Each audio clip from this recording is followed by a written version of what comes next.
What's up, you guys? Welcome back to the channel. Behind me I got a 1JZ VVTi straight from the importer. We're going to be doing a series of episodes on refreshing the engine, like replacing the seals, replacing gaskets, things like that. Also, we're going to be doing some slide modifications. We're going to replace the cams, we're going to replace the injectors, and we're going to upgrade the turbo. We're going to document everything. We're going to describe and review all the parts that we're using. We're also going to match it up to a BMW transmission, and then once we're all done and ready, we're going to drop that into an S13 coupe shell and make a full build series out of it. So if that's something you guys like, make sure you hit that like button, subscribe to the channel, and stay tuned for more episodes.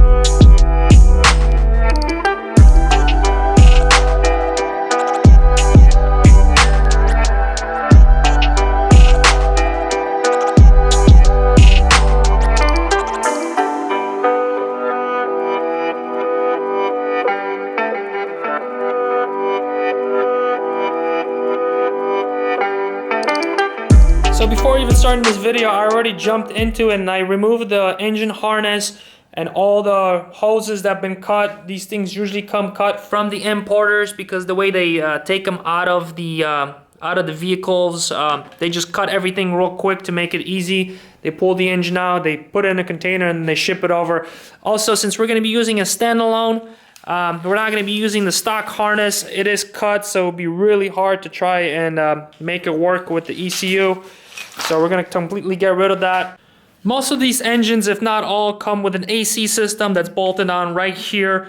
When you're putting it in a race car, you're obviously not going to be using an AC system, and it becomes redundant. It's really heavy, and because it is a wheel and a rotational mass controlled by a belt, you are actually putting a little extra strain on the engine, which is unnecessary because that's used up horsepower.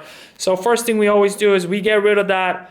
And then we put a custom bracket in here to reinforce the power steering pump, because the power steering pump shares the bracket with the AC pump, and now you have a missing piece here.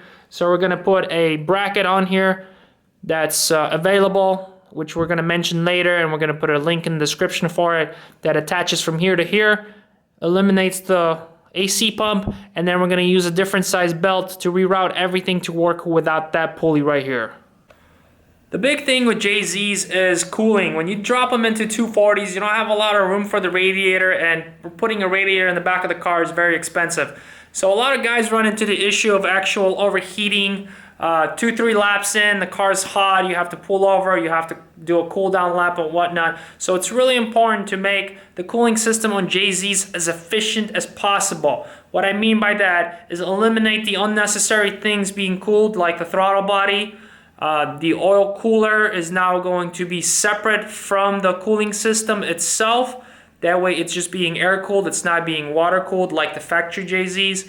And then in some cases, if you're going aftermarket turbo, it's actually better to do the non-water cooled turbo, just oil cooled turbo.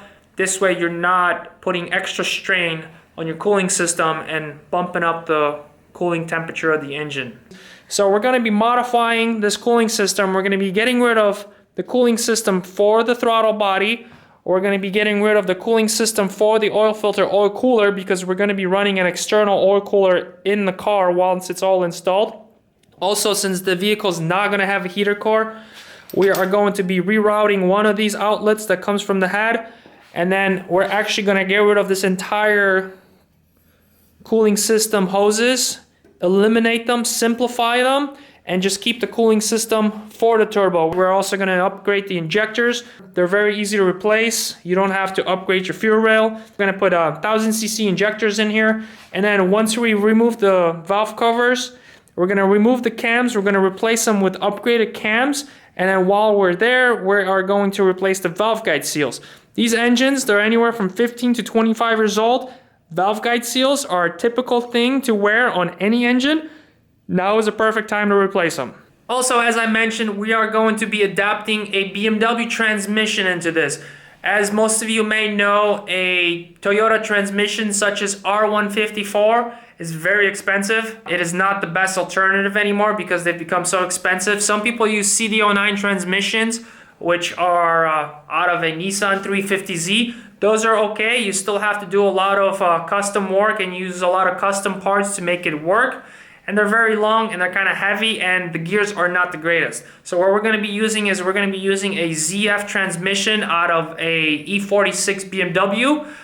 We got the full mount kit already for it, but I'm going to leave that for a separate episode. We're going to discuss every single part that we're using, how it's going to work, and all the parts list are going to be mentioned in that video. The other thing that we're going to be doing is while we have all the covers off, all the pulleys off, we are going to replace the water pump, the oil pump, and the timing belt, tensioner, all that good stuff. Also, another thing, when you get these engines from importers, sometimes things become damaged during shipping. In this case, we had the VVTi valve broken, so we're going to replace that. Not a big deal. Since we are doing a standalone, and most 2Js and 1Js have drive-by-wire, which means the throttle doesn't open all the way up because it's actually electrically driven.